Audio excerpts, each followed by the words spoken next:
Ladies and gentlemen, what's going on? Once again, I'm Nick from Nest Tech, but otherwise known as your friendly neighborhood basement dweller. Don't worry, ma'am, I am from the internet. I am one certified weird boy raised in a house of multiple religions. We are very wise and open to the Buddhism. Never understood why this one was all about the nipples, though. Also, I'm pretty sure my mom's autistic. She made this. She works with autistic people. So let me power level you through spiritual awakening, alright?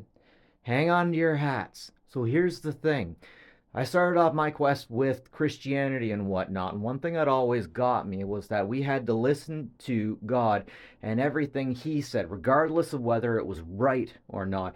I found that to be strange and interesting. God said, "You will have no other gods before me," and that is rule number one. I'm pretty sure that's rule number one.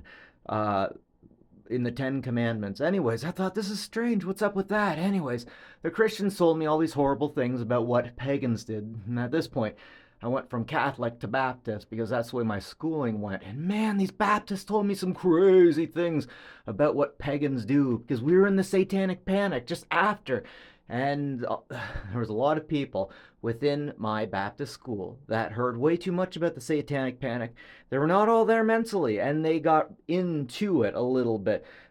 Man, my youth pastor told me some really messed up things about paganism. So I looked into it. And what I found, the first thing I found, is the pagans have the power. They believe that the power comes from themselves, not from a god, and that it comes from them, from other people, from everything. Just like the force, there's energy in everything, particularly living things, and we should all live in harmony with all these living things. And also sacrifice them to our gods sometimes, depending on what level of pagan you are, because saying pagan is basically the same thing as saying everyone else who isn't Christian.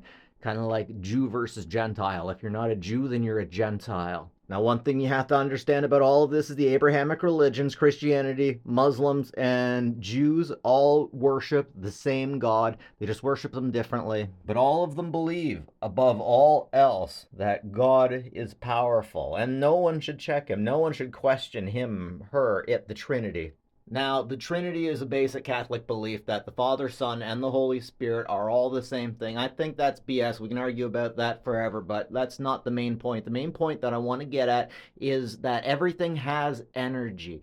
And the Christians want to give that energy to God to redistribute the same way that they take money from tithes. And if they're a good group, they redistribute those tithes throughout the community of people that legitimately need them. And you'll find in any good church that stuff legitimately happens. All right, so Christians are basically have this patriarchal thing, and the pagans have a matriarch that is every bit as evil and also a little bit more vindictive towards the patriarchy. So it's basically the same thing on the other side of the coin with different people trying to get to power. Unless you get those, rare good ones that are actually good, just like with the Christian church, you have you have corruption, and corruption is part of the experience. If you look into Buddhism, now we're getting into Buddhism, we have to understand that we need to go for goodness, but we need to accept the balance. There is no possible way that goodness will ever be so good that it takes over everything. Evil will bring its way back. I got to apologize to the Christians, but it's let's face it, we've all pointed out the issues with Christianity, and we can talk about it. But the pedophilia within Catholic churches, now that was absolutely an issue. We dealt with that. There are the same issues within other religions that we don't want to deal with right now because we don't like to talk about the idea of any other religion other than Christianity being bad, but we have to because evil exists everywhere, and Buddhism teaches us that. And to think that any religion is beyond the ability of manipulating its youngest or its I don't want to get into this conversation, then it happens. It happens. It's the same side of the evil coin. It's the other side of the coin, same evil. I think it could be said that if somebody wants to say that Muslims are incompatible with the West, then it could also be said that Christians are incompatible with the West because they both basically have the same rules. It's just how people choose to go with it. So, like, 150 years ago in Toronto and Orangeville, there were people that were severely worried about their children being raised and marrying Protestants or Catholics. It was a big deal. Now nobody cares. And then over in it's like the Shiite and the Sunni. They're still dealing with that stuff over there. I have the strangest love-hate relationship with Hinduism because though there are beliefs in it that have been used relatively recently that are horrible, like sati, S-A-T-I, look it up and tell me you back that up. Please, I'll wait. S-A-T-I. There are bad things within every religion, including Hinduism. But I want to focus on the things that I think Hinduism really gets right when it comes to math. Now, I truly believe that all magic is science that we haven't figured out yet, that we haven't come to understand yet. And I think that's reasonable if you look at things like the placebo. The placebo, which is Latin, I believe, for I feel better, is a situation where you give somebody a pill that doesn't actually do anything, but they believe it does. And since it was given it, they physically believe that it does things for them. The placebo effect is freaking magic. When my babies come home and give grandma and grandpa a hug, you should see the smile it puts on their faces. That's freaking magic. I mean, is a thought magic? I mean, you can't, like, a thought actually exists, and a thought can change the world, but you can't point to a thought. You can't weigh a thought. And in these thoughts, in these hugs, in these love definitely is magic. But I'm sorry, I have to get back to Hinduism. Ace of Spades card is always the fancy one because when they taxed packs of these, that was a stamp to say you paid the tax. Little in life has ticked me off and perplexed me more than the Bhagavad Gita. And if you read it and if you understand quantum mechanics, they explain each other way too much and it really upsets me. So quantum mechanics is basically a way of saying that there's multiple dimensions. Here is math religion, okay? There's multiple dimensions. We can understand about 11 of these dimensions. We live in 4 of them. We move forward within the 4th dimension, that is time. The 5th dimension, if we could control the 4th dimension, we could go forwards and backwards through time. If we could control the 5th dimension, we could see other timelines. If we were in the 6th dimension, we could move forward and backward in time through those universes that we could see. If we were in the 7th dimension, we could see all universes and other choices we made in it, and we could jump to and from them. If we were in the 8th dimension, we could see all of these universes and time going forward and backwards within all of these universes simultaneously. 9 is where the potential for everything exists, and in the 10th dimension is where God exists, and we're trying to figure out if God is a wave or a particle, but within the last year we figured out that God is both a wave and a particle. Within the 11th dimension, things get really sketchy, and we can't comprehend them because there are things within our reality that we need to comprehend the way it is, like life and death. Cthulhu is a unit that exists outside of all of these things. Cthulhu, who is a fictional character, but the idea of the character, because within stories we get ideas, and within ideas we get gods. Within stories we get gods. But anyways, Cthulhu is a creature that lives, a dark creature that lives outside of our reality, with other things that live outside of our reality that have the potential to destroy us, like unbelievably quickly, and they have the power to swallow us up the same way a snapping turtle would swallow a duckling. I'm sorry to use that darkness, but that snapping turtle needs to live too, you know what I mean? And we're all in this universal idea. I really believe beyond the 11th dimension, within different maths, we have up to 32 and maybe even more dimensions than that. Should Cthulhu be real, he would exist, above those 9th dimensions, because as I said, he exists outside of death and could probably, I think that if these demons wanted to, they could enter within our 10th dimensions and destroy the idea of life or death, throwing us off balance, and just like a duckling into that snapping turtle's belly, energy to be used in another chaotic universe. Anyways, that got a little too dark too quick. Now this is how the Bhagavad Gita enters into it. When you look into the Bhagavad Gita, you find a story about a man who's at war with basically people that are relatively close to him. And he's looking out over the people that are going to be fighting for them. He sees his uncles, he sees relatives, and he cowers, very unkinglike. And he's all like, how can I do this? How can I have the power? How can I go forward? And to me, that's humanity. And to me, that is what the way a human would be. But then one of the gods, Vishnu? I feel so bad I don't know the name off the top of my head. I'm very sorry. Anyways, he was standing by the chariot, and um, he talked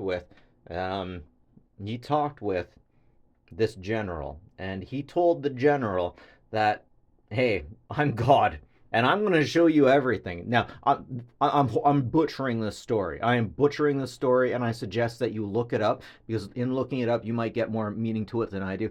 But he was like, "Hey, I'm basically Vishnu. I'm the god of all these things, and I am going to show you what is going to happen, and I'm going to show you why you should make this decision. You don't have to, but I'm going to show you why you should." And he basically showed this dude the future in so many ways. The ways that it sounds like it unfolded. This god Vishnu, I'm sorry if I have the wrong name there, showing this general what would happen in multiple frames and multiple timelines, and then the general asking Vishnu to show himself. And the picture of Vishnu showing himself, much like the description in the book of Ezekiel of the original angels, what he seen was terrifying, and it was multiple things. It wasn't just one man, it wasn't just a person with two eyes and two arms. It was a multiple person living and existing in superposition, in super reality, that could see multiple futures,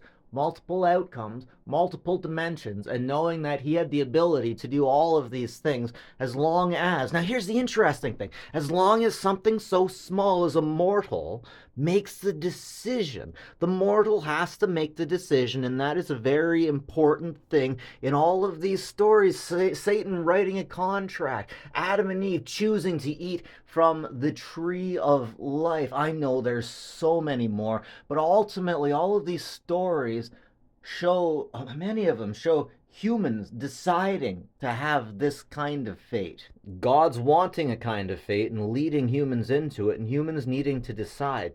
Bringing me back to the very pagan point that all energy comes from us and everything around us and is given to things. Lastly, and I'm so sorry if this is dragging on too much, I want to give you the objective output that I've had personally dealing with what people might call spirit entities. I've taken the time through multiple means to reach out through Ouija boards and other means in order to talk to the spirits, figure out what I was talking to. I spent an obscene amount of time autistically talking to things over the Ouija board. And I can tell you absolutely, I think 99% of the time when you're talking to a Ouija board, you're actually talking to your subconscious. But if you talk to a Ouija board every day for an hour within 3 years, you are going to identify something that's just different. Sometimes it's based off of where you are, sometimes it's based off of how you're talking about and how your mood is, but you know the hairs on your back will stand up. Your mother will call you because she's going to know something's gone on. Your sister will call you, and you will talk to something that will tell you it is whatever you want to hear. And I've had that happen, and it is freaking terrifying. Now, that's something that needs to be explained or looked into more and explained more, but the next thing I want to bring us to is the Philip experiment, which was pseudo or parapsychologists from universities, respected universities in Ontario.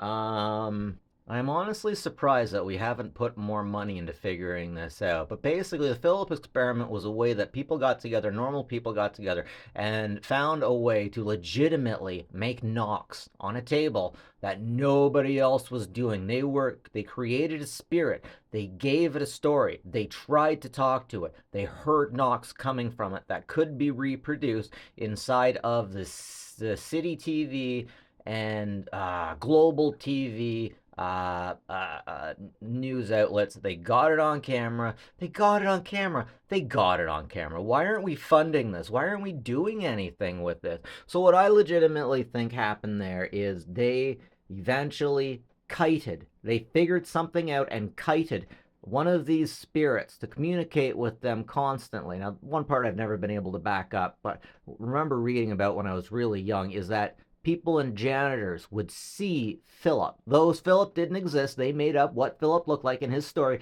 People who were not affiliated with the group at all reported seeing Philip, and that is top level sketch. So we have a hole in reality here. We have something that we need to take more time to look into. But one thing I need to hammer home is certain things need to be met. While these individuals were objectively and scientifically going through how to communicate with a spirit, they were also communicating with spirit groups in the UK. Lots of great spirit groups over there. The spirit group in the UK communicated back over here in Canada, saying that you had to do these things at night, which is remarkable. Which brings me back to information that I learned from pagans. There are certain things that just trigger things in our minds and make magic for some reason, just like using mirrors to bounce light around, just like changing the way rivers go so that you can have water at a certain point for your animals. There are certain things that you can get that will make your life crystals, for example. Pagans are always talking about crystals and how crystals can change your power and yada yada. Thames, always knives. Mortar and pestle are also very well known within the pagan communities. Divination mirrors, scrying mirrors, crystal balls, tools that we can use in order to hack the planet spiritually, the same way that we use tools from nature in order to put them into pills to make our lives better. I don't know, if you get me a picture of a nude beach out there, I think that's going to make my life a lot better. But, like, legitimately, it kind of makes my life better just to be able to look out the window and see the neighbors and not see a freeway, right? I'm not casting shade at anybody. Like, life is life and what it is, right? But you know what I mean. Anyways, I think I've gone far enough. If you guys want to hear my meanderings more, leave a comment. Appreciate it. As always, folks, take care of each other. More importantly, take care of each other. And have a good one. See you later.